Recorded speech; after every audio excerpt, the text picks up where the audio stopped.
All right, so in the 18th century, in the 1700s, we looked at women in the colonial period and we looked at that good wife, right? We had Anne Bradstreet as our good wife.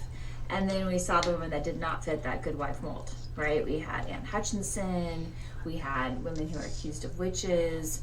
So this lecture, Marginalized Women, is similar to that, right? So the lecture we looked at just before was called Domesticity. That was the ideal woman of the 19th century. And it's difficult to be the ideal, which is why women are suffering from hysteria, as you saw in the last lecture.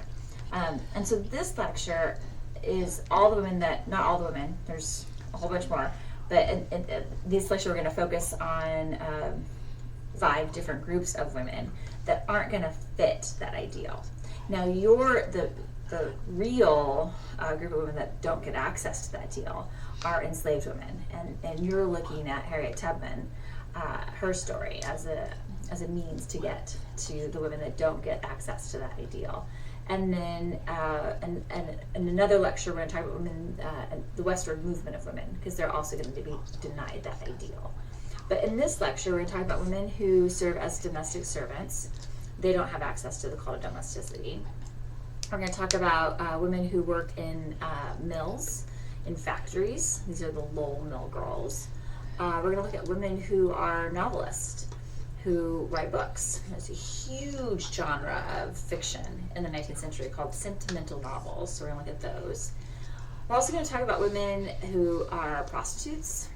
You've got a great document that looks at that, the history of prostitution, and we'll try to unpack that a little bit more and see what that tells us. And then finally we want to talk about women who don't get married, or who, when they do marry, they clearly want to be married to somebody else.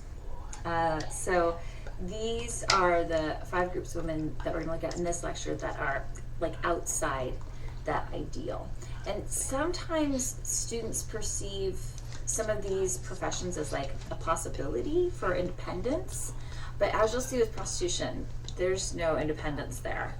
And these women novelists, these women working in mills, these are temporary stopgap measures, either because they're desperate or because they haven't gotten married yet. I mean, really what women need to do if they want to survive in the 19th century is get married.